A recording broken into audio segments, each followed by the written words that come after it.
class, everyone stand up for our opening prayer to be led by Alan.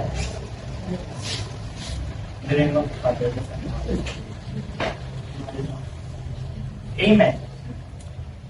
Amen. Thank you, Alan. Good morning, everyone. Good morning, sir. Okay, before you all sit, please look under your chairs and pick the trash, then arrange your chairs properly. Are there any absent today, class? None, sir. Okay. Let's refresh our minds first. Let's have a recap of our previous lesson. Anyone can tell me what we have tackled yesterday? Yes, Vivian. We talked about verbs, sir. Very good, Vivian. Thank you. Now, who can tell me what is a verb? Yes, Maria. Verbs are action words, sir. Exactly, Maria. Thank you. Now, who can give me examples of verb? Yes, Ara. Sir, the word watch. Watch. Nice example, Ara. How about the others? Sir. Yes, Alan. Sir, listen. Listen. Okay.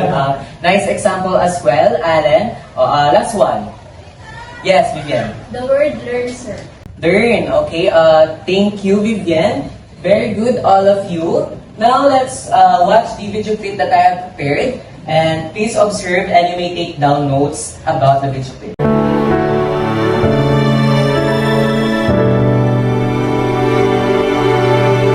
CJ, we're just protecting you. You're our baby brother. We prayed for you. Yes, but I'm a grown-up man now. I can make my own decisions. I can do things all without you.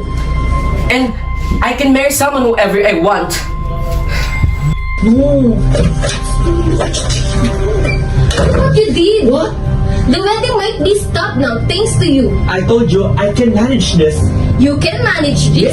Can you even manage yourself? No, Teddy. I can. How about you? Can you even fix your relationship with Alex? Of course you cannot. Bobby, will you please fix your attitude first? How dare you How tell me dare that? you? Could you all please stop?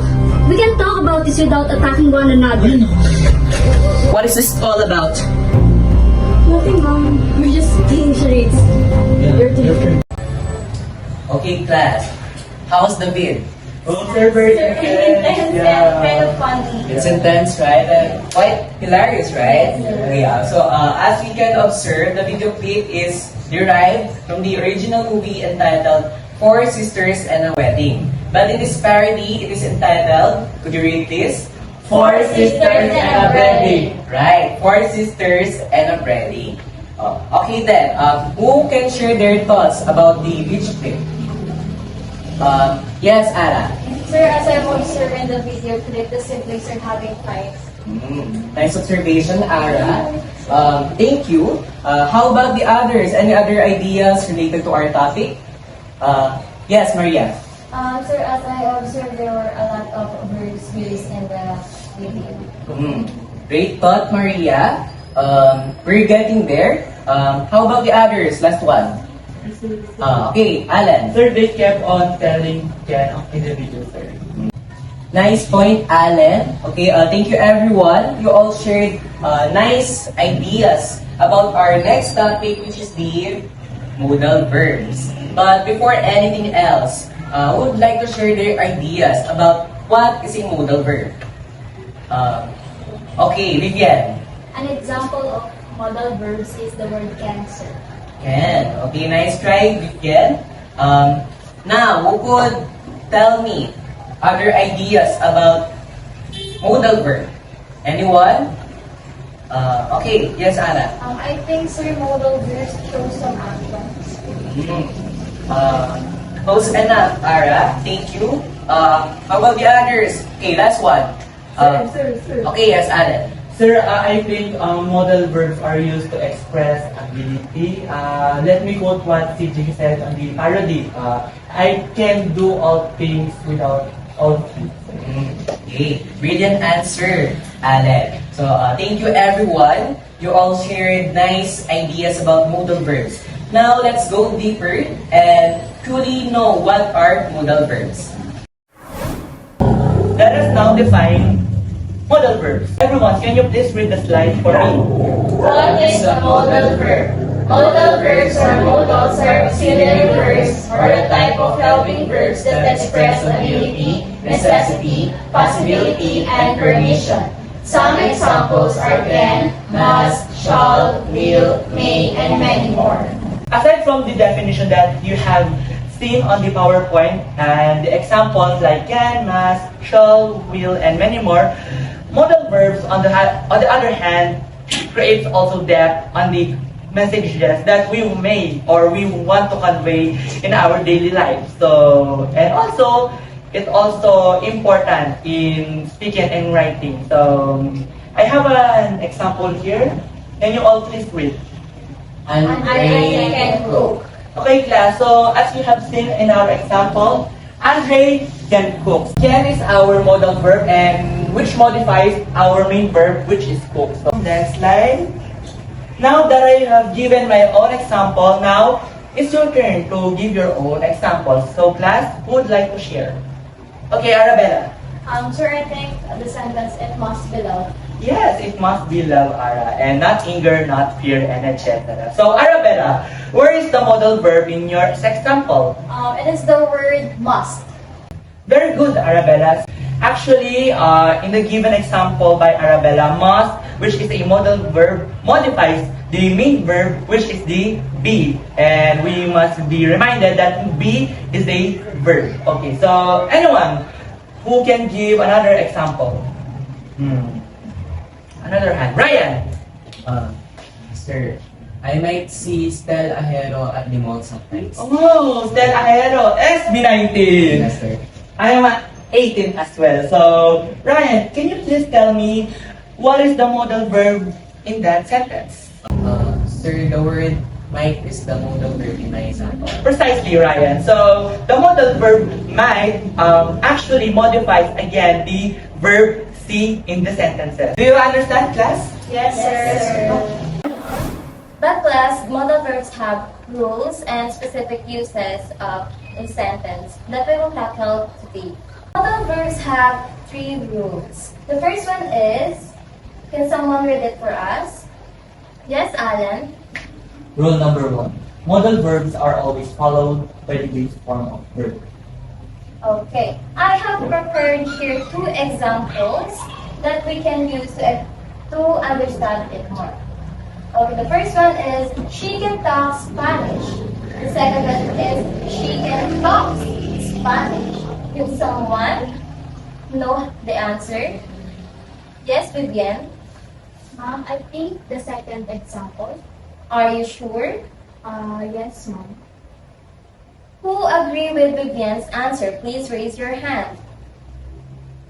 None? How about who disagree with Vivian's answer? Ara, can you please tell us why you disagree with Vivian's answer? Ma'am, I disagree with Vivian because the word talks does not follow a base form of verb, and I think the correct answer is the first sentence. Okay, let's see. Ara is correct. And thank you, Ara. Nice try, Vivian. The correct answer is the first sentence because it simply means the modal verbs does not use verb with suffixes. Hence, it will always be followed the root form of a verb such as eat, jump, talk, and so on. Now, let's proceed on the second rule of modal verbs. Can someone read it for us? Yes, Alan? Rule number 2. Modal verbs are the same for all pronouns. We have example here for us to understand it better. You might call me later. As you can see, the pronoun there is this, you, where we can change it into she might call me later. He might call me later. How about you, class? Can someone give another example? Yes, Ryan? I must buy this, ma'am. Can you identify what pronoun and modal verb that you use in your sentence? Ma'am, the pronoun is I and the modal verb is must. Very good, Ryan. Can someone replace the pronoun based on Ryan's example? Yes, Alan? I think we can replace it with a pronoun he, so he must buy this. Very good, class. I think all of you understand the second rule. Now let's proceed on the third rule and last rule. Ara, can you please read us the last rule? Rule number 3. Modals do not always need auxiliaries. They take direct negative and questions forms, such as will not or won't, will you, shall not or shall we, would not or wouldn't, and would you. Okay, thank you, Ara. I have here example.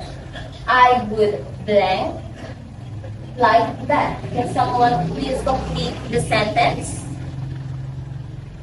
Yes, Ara. I think I would not like that. But we can also contract the modal verb use. Can someone reconstruct it for us? Yes, Vivian. I wouldn't like that. Let's see if this is correct. It's correct. Thank you, Vivian. I'll give another example using the third rule with the question form. Yes, Ryan. Ma'am, will you marry me, ma'am? No, Ryan, I'm taken. Just kidding. That's right. So now do you get it, class? Yes, ma'am. Now let's discuss the types of modal verbs. For your information, we have different types of modal verbs that we will discuss today. The first type, again, the types of modal verbs. The first type of modal verbs is the modal verb of ability. Can you please do me the honor to read the slide, everyone? Modal verb of ability. Can. Used to express power to do something or act in a certain way. Example, she can speak Korean. Thank you, class. As per what you have read in our slide, modal verb of ability is simply used to express power to do something in a certain way.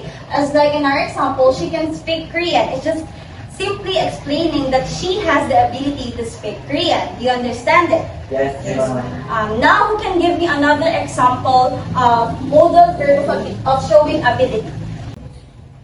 Yes, Maria. I can speak English, Kapampangan, and Filipino, ma'am. Yes, indeed, Maria, you can. Very good. Now, let's proceed to the next modal verb. Please read the slide, everyone. Modal verb of advice. Should. Used to express something that they think something is a good or bad idea.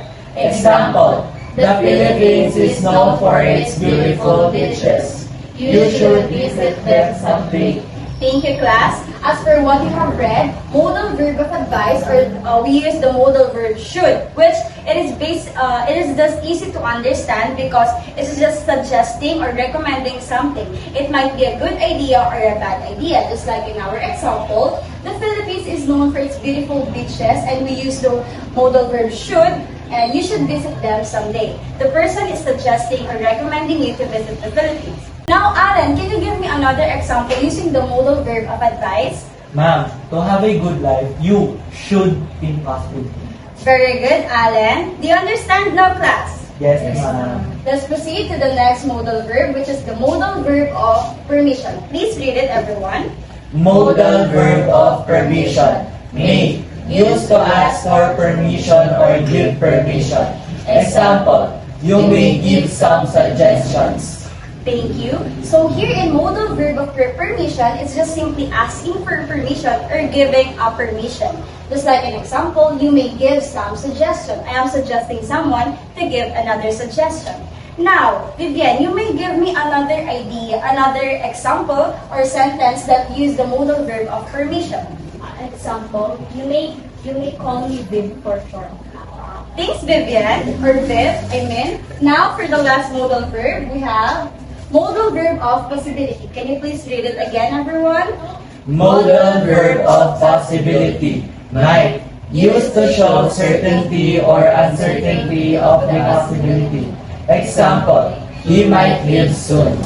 Thank you so much. So our last modal verb, which is the modal verb of possibility, is showing a probability of something that might happen in a certainty or an uncertainty. In our example, he might live soon. So there's a big possibility that he will will live soon. So, Ryan, you might want me to give another example using the modal verb of possibility. Ma'am, I might ace the exam later. I think you will, Ryan, as long as you will listen to our discussion closely. Thank you. Do you get it, class? Yes, ma'am. Do you have any clarifications? No, ma'am. Okay.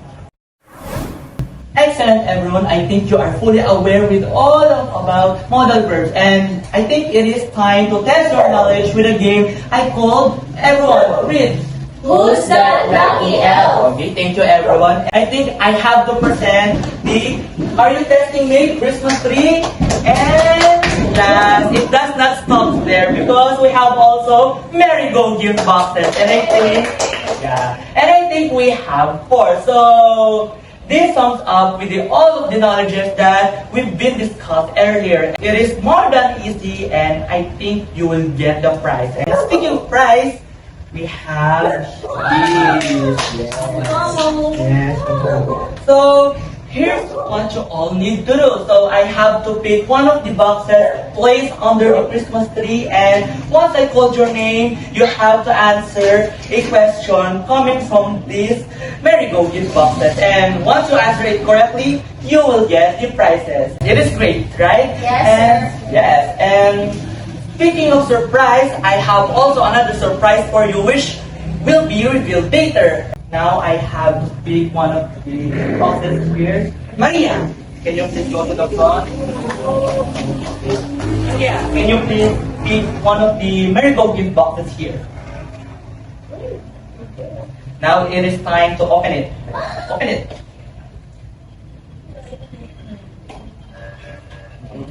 And there's a question there. Can you please read it for us? What is modal verb? Maria, what is modal verbs? Modal verbs are helping verbs to show ability, permission, or strong necessity. Some of the examples are can, might, should, could, and so on. No, Maria, you are correct. Thank you for the in-depth explanation. So, can you please pick one of the prizes here? This one. Okay. Nice, Maria. Congratulations. So, second one, I have here Vivian. So, good. You can do this, Vivian. So, pick one of the merry-go gift boxes. It is beautiful, isn't it? So, yeah, you can open it. Let me open it. Give at least one among the three rules of modal verbs. Can you do it, Vivian? Modal verbs are always followed by the base form of verb. Oh, you're right, Vivian. Congratulations. So, you can now choose a prize here. Yes, congratulations, Vivian. Okay, I have to pick the last one. So, who do you think is the last one?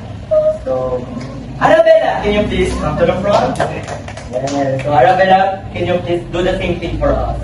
Yan, open it. Oh, surprise, look big. Yeah. What is it? Can you please read aloud for us? Give the four types of modal verbs discussed. The four types of modal verbs was discussed is the modal verbs of ability, permission, advice, and possibility. Yes, precisely. Correct. You are correct. So, congratulations. Arabella, you may pick your prize. Okay, so, and now let us go to the surprise that I've been mentioning earlier. So, can you see the star? And obviously, you are seeing it. And this star goes to Ryan. Ryan. Ryan, can you please come to the front because you are the star of our Christmas. So, yes, pass the star. Yes. Okay, Ryan, for our grand question, can you please choose from these two or no? You have only Last one. answer. Yes. You have only one and you don't have choice but to open it. Let me start. Yes, right. Ryan, I'm scared. no, don't be scared. Don't be shy, super shy. Give 4 examples of modal verbs pick two and use it in a sentence. Examples of modal verbs: can, should, might, and must. That example, I can win this game and I should claim the prize. Yes, precisely, Ryan. Congratulations, you are correct. So, as being the grand prize winner, you have 2 chocolates from us. So, yes. Congratulations, Ryan. You may now take your seat. Are you class? Enjoy the game? Yes, sir! Let us move on to our evaluation. Now, class, while I'm setting this Christmas tree, kindly please get a whole piece of paper. We will be having our evaluation. Ryan, can you please help me? Thank you, Ryan. Now, class, you're ready? Yes, ma'am. For the first one, we will be having 2 parts of our test. The first one is you will identify the right modal verb for each sentence and choose the best answer in the word book. Okay, number 1, Baguio is a wonderful place. You blank visit it someday. Number 2, blank, I asked Rhea to help us. Number 3, you blank see him in the mall. Number 4, she blank play a guitar. Number 5, blank bring me a water please. Alright. Are you ready for the next one? Yes, ma'am. Now for the part 2, you're going to choose the right modal verb for each sentence. Number 6, you can or should bring an umbrella with you. Number 7, would or shall you please stop bothering me? Number 8, I can or should eat vegetables so I can be healthy. Number 9, you must or would be sleeping now. It's past 9 p.m. Number 10, we should or would try hiking. The view is relaxing. All done, class? Yes, ma'am. Alright, kindly please pass the paper. I will be checking them. Now, let's proceed to your assignment. Now, your task is to write a jingle using modal verbs, and your performance will be graded using this rubrics. Do you have any questions or clarifications? Yes, Ryan? Ma'am, when will be this performed? You will be performing this next week. Thank you, ma'am. Alright, class, let's call it a day. Good day, everyone. Good day, ma'am.